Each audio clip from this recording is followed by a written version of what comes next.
할렐루야. 부활절 연합예배를 맞이해서 하나님께서 오늘 여기 오신 모든 성도님들과 교회에 부활의 능력과 축복을 주시기를 바랍니다. 그동안 자신감을 잃고 침체되었던 분들이 힘을 얻고 병들어 누워 계신 분들이 일어나며 교회들마다 부흥되는 역사가 일어나기를 바랍니다. 이번에 부활절 연합 예배를 준비하는 것을 제가 옆에서 이렇게 보니까 정말 기도로 준비하는 것을 보았습니다. 준비위원이나 우리 대구 기독교를 대표하는 모든 분들이 함께 모여서 세영교회에서도 기도하고 운동장에서도 기도하고 자신의 교회에서도 열심히 기도하는 것을 보았습니다. 기도로 준비한 집회에 하나님께서 기적과 역사를 일으켜 주실 줄 믿습니다. 우리 기독교인들은 힘이 없습니다. 돈이 없습니다. 권력이 없습니다. 그러나 우리가 하나님 앞에 기도하는 것이 우리의 최고의 능력인 줄로 믿습니다. 우리는 무슨 대단한 기도를 드린 것이 아닙니다. 우리는 오늘 비가 오지 않도록 기도했습니다. 오늘 비가 오지 않도록 화창한 날씨를 주신 하나님께 감사를 드립니다. 오늘 우리는 대단한 기도를 드리지 않았습니다. 하나님께서 오늘 우리의 마음속을 뜨겁게 해주시기를 기도했습니다. 하나님께서 오늘 우리 온 성도들의 마음을 뜨겁게 해주실 것입니다. 오늘 저희들은 하나님 앞에 기도를 했습니다. 하나님, 병으로 고생하는 많은 분들의 병을 치료해 달라고 기도했습니다. 성도님들 가운데 암이 치료되고 치매가 치료되고 불치의 병들이 치료되는 역사가 일어날 줄로 믿습니다.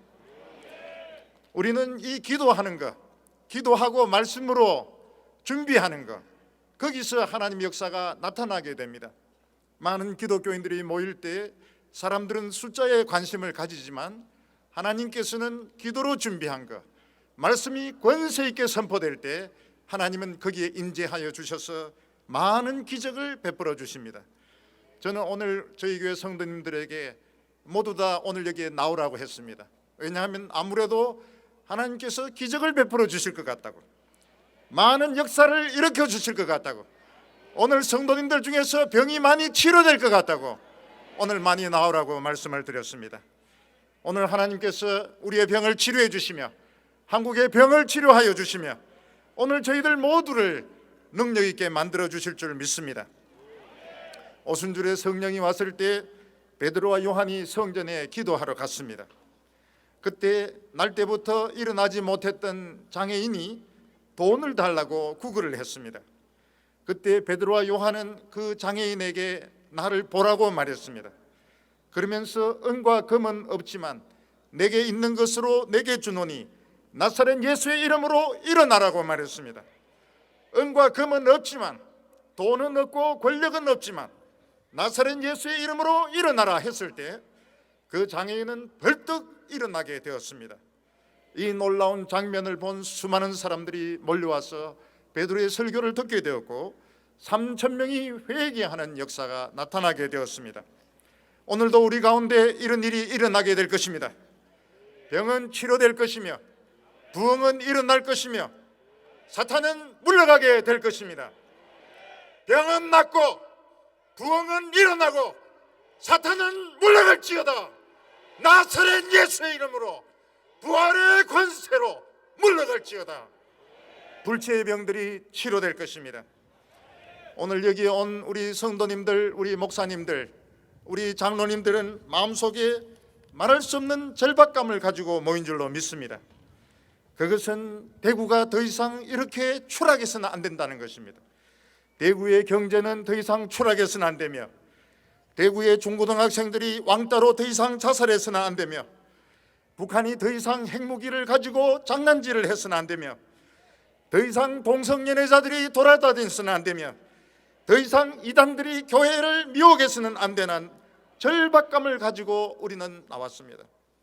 다른 사람들이 볼 때는 모를지 몰라도 우리는 우리나라 정치가 더 이상 이렇게 마비되어서는 안 되며 비상식적으로 흘러갔으면 안 되며 우리의 경제가 이렇게 곤두박질 쳐서는 안 되며 젊은이들이 이렇게 비전 없어서는 안 된다는 절박한 마음을 가지고 우리는 여기에 나왔습니다. 오늘 하나님께서 우리의 상한 마음을 고쳐주시며 오늘 하나님께서 우리를 치료해 주실 줄로 믿습니다. 많은 성도님들이 병석에서 일어나며 우울증이 나으며 자살하는 자들이 새로운 삶을 살며 교회마다 부흥되는 역사가 일어나게 하소서. 절박한 마음을 가지고 모였고 하나님께서는 오늘 우리를 응답해 주실 줄 믿습니다. 오늘 첫 번째로 우리는 모두 지금 사망의 그늘에 앉아 있습니다. 복음이 오기 전 모든 나라는 어두움 가운데에 빠져 있고 사망의 그늘에서 죽어가고 있습니다. 예수님께서 갈릴리에 오셨을 때 성경은 갈릴리에 대해서 이렇게 말씀하고 있습니다. 마태복음 4장 16절에 흑암에 앉은 백성이 큰 빛을 보았고 사망의 땅과 그늘에 앉은 자들에게 빛이 비추었도다라고 말씀했습니다. 예수님께서 갈릴리에서 말씀을 전하시기 전에 갈릴리는 가난하고 병든 곳이었습니다. 무지하고 도덕적으로 타락한 곳이었습니다. 병든 자들이 수두룩했고 귀신 들린 자들이 많았으며 강간과 살인과 폭동이 수도 없이 일어나는 곳이었습니다. 예수님이 오셔서 말씀하시기 전에 갈릴리는 캄캄한 어두움에 빠져 있었으며 사람들은 미래가 없이 사망의 그늘에 앉아서 죽어가고 있었습니다. 예수님이 그곳에 오셔서 말씀을 전하셨을 때 큰 빛이 비치었다고 말씀하고 있습니다. 예수님이 오셨는데 어떻게 어두움에 큰 빛이 비치게 되었습니까? 사망의 그림자가 없어지게 되었습니까? 예수님께서 그곳에서 하나님의 사랑을 가르쳐 주셨기 때문입니다. 예수님께서 말씀을 통해서 병자를 치료해 주시는 것을 통해서 하나님의 사랑을 가르쳐 주셨기 때문입니다. 우리나라에 처음 복음이 왔을 때 우리나라는 어두움의 땅이었습니다. 정부는 무능했으며 왕과 관리는 무능했으며 우리나라는 나라를 빼앗기고 있었습니다. 그때 우리나라 사람들의 생활은 비참했으며 우리나라 사람들을 사랑해 주는 사람은 전 세계에 아무도 없었습니다. 일본도 사랑하지 않고 중국도 사랑하지 않고 러시아와 미국, 영국 어느 나라도 우리 조선 사람들을 사랑해 주지 않았습니다. 그때 선교사들이 와서 하나님이 여러분을 사랑한다고 이야기했습니다. 그때 우리나라 사람들은 서양 선교사들이 서양 귀신을 전한다고 이야기를 했습니다. 그때 선교사들은 우리는 서양 귀신을 전하는 사람들이 아니요 살아계신 하나님을 전하는 사람들인데 하나님이 여러분들을 사랑한다고 말했습니다. 하나님은 여러분을 사랑해서 독생자를 십자가에 못 박여 죽게 했다고 말했습니다. 우리나라 사람들은 누군가 우리를 사랑한다는 마음을 처음 들었습니다. 왕도 사랑해주지 않고 관리도 사랑해주지 않고 어느 누구도 사랑해주지 않을 때 하나님이 우리를 사랑한다는 마음을 처음 들었습니다. 조상대대로 미신을 믿고 다른 종교를 섬기던 사람들이 하나님을 믿는다고 하는 것은 쉬운 일이 아니었습니다. 그러나 우리나라 사람들, 특히 대구의 우리의 선배들은 하나님을 믿었습니다. 하나님의 사랑을 믿었고 큰 부흥이 일어났으며 우리나라는 세계에서 유례를 찾아볼 수 없는 축복의 나라가 되었습니다. 코리아는 자랑스러운 나라가 되었습니다. 한류는 세계적인 현상이 되게 되었습니다. 한국의 기업들은 전 세계에 진출하는 기업들이 되었습니다. 그러나 지금 다시 우리나라는 어둠의 나라로 변하고 있고 죽음의 그늘이 우리나라를 뒤덮고 있습니다. 우리나라는 세계 선진국 중에서 자살률 1위가 될 정도로 매일 하루에 40명 이상이 자살을 하고 있는 사망의 그늘에 앉아 있습니다. 수학여행을 가던 학생들이 배가 뒤집어지는 바람에 그 아까운 학생들 250여 명이 바다에 빠져 죽었습니다. 북한의 4차 핵실험으로 갑자기 우리나라의 사망의 그림자가 덮이게 되었습니다. 많은 청소년들은 학교에서 왕따를 견디지 못해서 자살을 하고 있습니다. 수많은 사람들이 암으로 죽어가고 있습니다. 병원 중환자실에서는 사망의 그늘에 앉아서 병과 투병하고 있는 수많은 환자들과 가족들이 있습니다. 어떻게 해서 그 희망의 나라, 축복의 나라가 이런 어둠의 나라가 되었을까요? 어떻게 그 생명에 넘치던 자랑스러운 코리아가 이런 사망의 나라가 되었을까요? 그것은 우리가 교만하게 되었고 우리의 성공에 도취했으며 우리가 하나님의 능력을 믿지 않고 우리 자신의 힘을 믿었기 때문입니다. 하나님의 축복 없이 잘 살 수 있는 나라는 단 한 나라도 없습니다. 하나님의 사랑받지 않고 행복할 수 있는 사람은 한 명도 없습니다. 하나님의 사랑 없이 자살하지 않을 사람이 없고 하나님의 축복 없이 잘 살 수 있는 나라는 단 한 나라도 없습니다. 우리나라는 교만하게 되었고 우리는 자신의 성공에 도취하게 되었으며 돈의 힘을 믿는 바람에 나라는 어두워지게 되었습니다. 예수님은 사망의 그늘에 앉은 자들에게 이렇게 말씀하셨습니다. 회개하라, 천국이 가까웠느니라. 예수님께서는 사람들에게 눈에 보이는 것만 붙잡지 말라고 말씀하셨습니다. 하나님의 나라가 와 있다고 말씀했습니다. 지금 우리 눈에 보이는 것은 암담한 현실입니다. 실업자와 질병과 수많은 암 환자들과 북한의 전쟁의 위협이 있습니다. 예수님께서는 그것만 보지 말고 그 옆에 또 다른 나라를 보라고 말씀하고 있습니다. 우리 옆에는 강한 하나님의 축복의 나라가 와 있습니다. 우리가 다시 한번 하나님의 사랑을 믿을 때에 다시 한번 우리나라는 기가 막힌 축복의 나라가 변하게 될 것입니다. 전 세계의 하나님의 말씀과 제일 가까운 나라는 아직 우리나라입니다. 전 세계에서 하나님의 축복과 가장 가까운 나라는 아직 우리나라입니다. 우리가 하나님의 복을 받지 않고 누가 복을 받겠습니까? 회개하라, 천국이 가까웠느니라. 우리 옆에 또 다른 축복의 나라가 와 있습니다. 예수님께서는 말씀하시기를 구하라 그러면 주실 것이요, 찾으라 그러면 찾을 것이요, 문을 두드리면 열릴 거라고 말씀했습니다. 오늘 저희들이 이곳에서 열심히 문을 두드리시기를 바랍니다.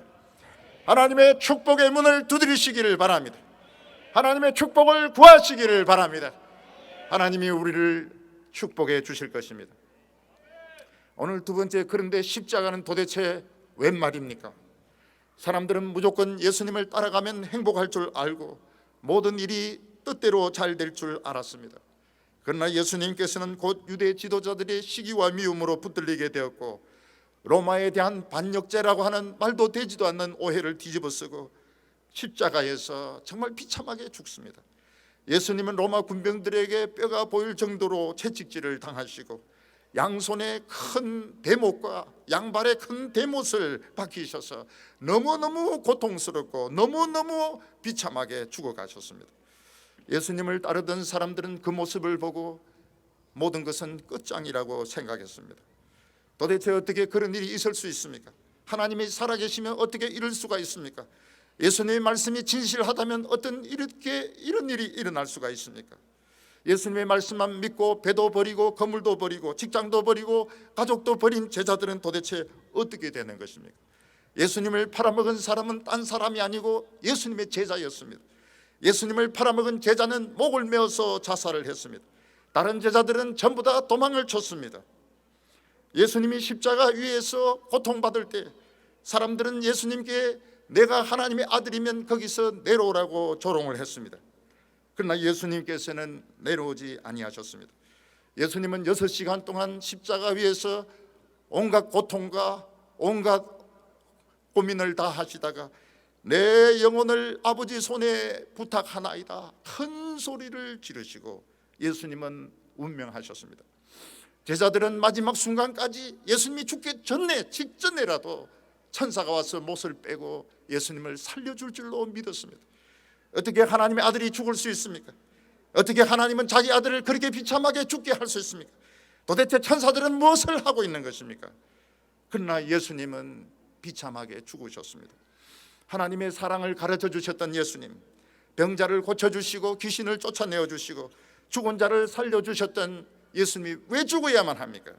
그 이유를 아무도 알지 못했습니다. 그러나 예수님의 그 십자가는 우리의 죄와 수치와 영원한 멸망을 치료하는 수술 시간이었습니다. 우리의 그 억만가지 죄를 예수님 혼자 다 뒤집어지시고 예수님은 그 십자가 위에서 전혀 마취가 없이 수술을 받으셨던 것입니다. 그가 찔림은 우리의 허물을 인하며 그가 상함은 우리의 죄악을 인함이라. 예수님의 수술은 너무너무 어려운 과정이었습니다. 만약 예수님께서 십자가 위에서 견디지 못해서 내려왔다면 그 수술은 실패하는 겁니다.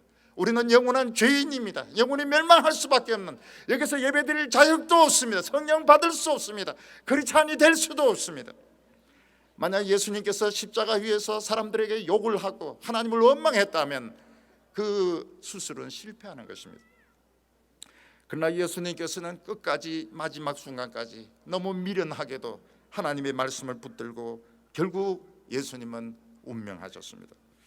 예수님께서는 우리의 죄와 수치와 영원한 저주를 대신해서 십자가 위에서 정말 생사를 찢는 수술을 받으셨던 것입니다. 우리 인간에게 가장 무서운 원수는 사망입니다. 사망은 어린 아이에게도 찾아옵니다. 청소년도 죽습니다. 군인도 죽습니다. 어른도 죽습니다. 지금 아직 우리나라는 세월호 사건으로, 그리고 천안함이 폭격받은 그 상처로 아직 우리나라는 지금 치료를 받지 못하고 있습니다. 아직 대한민국은 아파하고 있습니다. 아직 대한민국의 부모님들은 이 사망의 고통으로 인하여 괴로워하고 울고 있고 비통해하고 있습니다. 성경은 사망을 아주 무서운 괴물로 비유하고 있습니다. 고린도전서 15장 55절에 사망아 너의 승리가 어디 있느냐, 사망아 너의 쏘는 것이 어디 있느냐고 말을 하고 있습니다. 옛날 성경을 보면 사망아 너의 이기는 것이 어디 있느냐, 사망에 너의 쏘는 것이 어디 있느냐고 말하고 있습니다. 성경은 죽음을 엄청난 힘을 가지고 사람을 짓밟아 죽이고 그 뿔로서 침으로서, 독침으로 사람을 찔러 죽이는 괴물로 비유하고 있습니다. 사망아 너의 이기는 것이 어디 있느냐, 사망은 사람들을 닥친 대로 짓밟아서 죽입니다. 사망은 정치인도 죽입니다. 사망은 부자도 기업가도 죽입니다. 청소년도 죽입니다. 그리고 그 독침으로 쏘아서 너무너무 고통스럽게 사람들을 죽도록 만듭니다.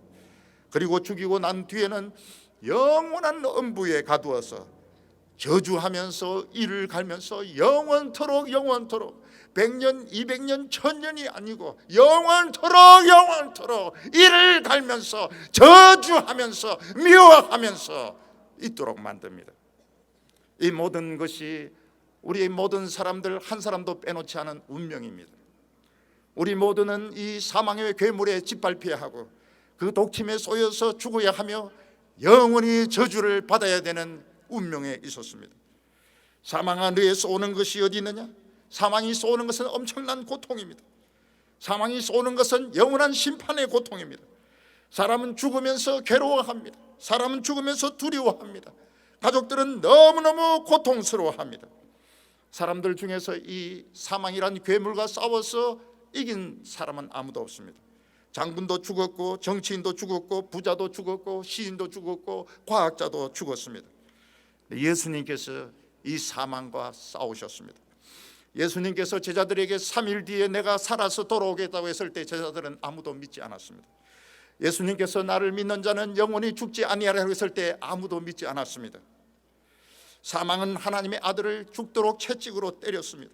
그의 살갗을 갈기갈기 찢어 놓았고 그의 양발과 양손에 대못을 박아서 가장 고통스러운 방법으로 예수님을 죽였습니다. 사망은 예수님을 짓밟았습니다. 사망은 예수님을 뿔로 찔렀습니다. 사망은 사람을 죽이는 방법 중에서 가장 비참하고 가장 고통스러운 방법으로 예수님을 죽였습니다. 수족을 찔렀습니다. 옆구리를 찔렀습니다. 예수님은 사망에 지는 것 같았습니다. 그러나 예수님은 최후의 순간까지도 어리석게도 하나님의 말씀만 붙들었고 마지막 순간까지 하나님을 신뢰했습니다. 사망은 괴물이지만 약점을 가지고 있습니다. 고린도전서 15장 56절에 보면 사망에 쏘는 것은 죄요 죄의 권능은 율법이라고 했습니다.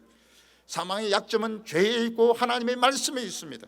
죄 있는 사람은 전부 사망에 쏘여서 죽게 되어 있습니다. 사망의 독침에 독불에 쏘여서 죽게 되어 있고 짓밟혀서 죽게 되어 있습니다. 하나님의 말씀을 지키지 않은 사람 다 죽게 되어 있습니다. 근데 사망의 약점이 무엇인가 하면 죄가 하나도 없는 분, 하나님의 말씀을 철저하게 지킨 분, 죄가 머리털만큼도 없고 하나님 말씀을 죽도록 지킨 분을 죽이면 사망이 죽게 되어 있습니다. 예수님께서는 절대로 죄를 짓지 아니하셨습니다. 예수님께서는 온몸이 찢어지시고 몸에 있는 피가 다 빠져나가면서도 하나님 말씀을 암송하셨습니다. 예수님께서는 하나님을 신뢰했습니다. 그의 심장이 멎는 순간까지 그의 살이 다 찢어지고 그의 피가 다 빠져나가는 순간까지 하나님을 신뢰하고 하나님 말씀을 붙들었습니다. 예수님의 심장은 멎었지만 그의 시체는 썩지 않았습니다. 왜냐하면 그는 죄가 없는 분이었기 때문입니다. 예수님은 죽은 지 3일 만에 사망의 권세를 깨뜨리고 부활하셨습니다. 예수님은 혼자만 사신 것이 아니고 우리의 모든 죄와 수치와 저주를 깨뜨리고 살아서 돌아오셨습니다. 예수님은 혼자만 사신 것이 아닙니다. 우리 모두를 살릴 수 있는 능력을 가지고 돌아오셨습니다. 우리 모두를 살릴 수 있는 노하우 기술을 가지고 돌아오셨습니다. 우리에게 있어서 사망은 강기받게 되지 않습니다. 할렐루야! 예수님은 승리하셨습니다. 우리는 수치를 당할 이유가 없습니다. 우리는 손가락질 당할 이유가 없습니다. 우리는 전쟁과 핵무기의 위협에 두려워할 필요가 없습니다. 예수님은 우리의 수치를 가져가셨습니다. 승리하셨습니다. 오늘 여기 세 번째로 보면 부활의 놀라운 새 아침이 온 것을 볼 수 있습니다. 인류 역사상 사망의 권세가 깨뜨려지고 죽은 자가 살아난 이 놀라운 일이 일어났지만 이 사실을 아는 사람은 아무도 없었습니다. 오로지 예수님을 믿었던 그 여인들이 예수님이 죽은 것이 너무나도 불쌍해서 예수님의 몸에 그 시신의 향유를 발라주려고 무덤을 찾아갔는데 바로 그들이 최초의 부활의 현장의 목격자였던 것입니다. 그러나 그 무덤을 찾아갔던 여인들 중에서 예수님이 다시 살아나리라고 생각했던 여인은 단 한 명도 없었습니다. 예수님의 제자들 중에서 예수님이 다시 살아나리라고 믿었던 사람 단 한 명도 없었습니다. 근데 여인들이 무덤을 찾아갔을 때 놀라운 일이 일어났습니다. 갑자기 예수님은 사망의 권세를 깨뜨리고 살아나셔서 바로 하나님의 보좌 우편으로 올라가셨습니다. 하늘에서 천사가 내려와서 무덤을 막았던 돌을 굴려버렸습니다. 그리고 그 무덤을 지키고 있던 로마 군병들은 사색이 되어서 달아나고 말았습니다. 예수님께서는 하나님의 보좌 우편에 올라가셔서 무엇을 하셨습니까? 온 천하를 다스리는 통치권을 받으셨습니다. 예수님은 왕 중의 왕이 되셨습니다. King of Kings. 예수님은 왕 중의 왕이 되셨습니다. President of Presidents. 대통령 중에 대통령이 되셨습니다. 이 세상에 일어나는 모든 일 중에서 예수님의 허락 없이 일어날 수 있는 일은 하나도 없습니다. 그런데 예수님께서는 이 세상의 권력자들의 권력을 회수하지 아니하셨습니다. 우리 생각으로는 예수님께서 대통령직도 그냥 거두어드리고 장관직도 거두어드리고 국회의원직도 거두어드리가지고 우리 장로님들 하나씩 나눠주면 참 좋을 텐데, 안 그래도 우리 장로님들 지금 할 일이 없어서 지금 막 일 찾고 계실 텐데 예수님은 그렇게 하지 아니하셨습니다. 그 이유가 무엇입니까? 정치보다 더 중요한 일이 있기 때문입니다. 그것은 우리 예수 믿는 사람들이 성령을 받아서 우리에게 부흥이 일어나고 우리가 다른 사람들의 영혼을 건지는 일이 정치보다 더 중요하기 때문에, 경제보다 더 중요하기 때문에 예수님께서는 세상의 악한 정치자들도 일시적으로 허용을 하고 있는 것입니다. 하나님의 백성들 가운데 부흥이 일어나면 천안함은 일어나지 않습니다. 하나님의 백성 가운데 부흥이 일어나는데 세월호 같이 청소년들 죽지 않습니다. 하나님의 백성들이 부흥이 일어나는데 동성연애자들이 돌아다니지 못합니다. 하나님의 백성의 부흥이 일어나는데 암이 획기적으로 줄어듭니다. 자살이 줄어듭니다. 정신병이 줄어들게 되는 것입니다. 하나님의 백성들이 하나님 백성다워질 때, 우리에게 성령이 임할 때 이 세상은 정신을 차리게 되는 것입니다. 예수님이 우리를 축복하실 때 어떻게 됩니까? 보지 못하는 자들이 볼 것이요, 걷지 못하는 자들이 걷게 될 것이요, 말 못하는 사람들이 말하게 될 것이라고 말했습니다. 좀 더 노골적으로 하면 맹인은 볼 것이요, 벙어리는 말할 것이며 저는 자들은 사슴같이 뛸 것이라고 말했습니다. 오늘 우리는 봐야 됩니다. 오늘 우리는 말해야 됩니다. 오늘 우리는 뛰어야 됩니다. 기뻐 뛰어야 됩니다. 오늘 찬양하고 율동하는 분들처럼 뛰어야 됩니다. 우리는 기도할 때 말을 해야 됩니다. 오늘 우리는 봐야 됩니다. 하나님의 나라를 봐야 됩니다. 근데 우리가 잘못한 것이 하나 있습니다. 그게 뭔가 하면 예수님은 가난한 자에게 복음이 전거될 거라고 말했습니다. 우리가 가난한 자들에게 복음을 전했습니다. 그런데 그들이 다 부자가 되어버리고 교회가 부자가 되어버렸습니다. 가난한 교회도 많지만 기독교가 부자란 인상을 주게 되었고 돈은 교회를 부패하게 만들었습니다. 하나님의 능력을 잃어버리게 만들었습니다. 오늘 우리 기독교의 문제는 복잡한 데 있지 않습니다. 우리가 다시 가난해지면 되는 겁니다. 마음이 가난한 자는 복이 있나니 천국이 저희 것이요, 하나님의 말씀만 붙들고 마음이 가난하면 다시 축복이 일어나게 되는 것입니다. 그동안 사탄은 우리를 너무너무 많이 괴롭혔습니다. 우리 많은 교회 목회자 목사님들은 너무너무 자신감을 많이 잃었습니다. 너무너무 공격하는 사람들이 많았습니다. 힘들었습니다. 교회도 너무너무 자신감을 많이 잃었습니다. 크리스찬 가운데도 자신이 크리스찬이라는 것을 드러내는 것을 부끄러워할 때가 너무나도 많았습니다. 심지어는 우리끼리 헐떡기도 했습니다. 우리끼리 싸우기도 했습니다. 오늘 우리에게 부활의 능력이 임하기를 원합니다. 침체되었던 우리에게 자신감이 생기기를 원합니다. 우울증과 절망이 치료되기를 바랍니다. 성령의 능력이 북한의 핵무기를 녹일 것입니다.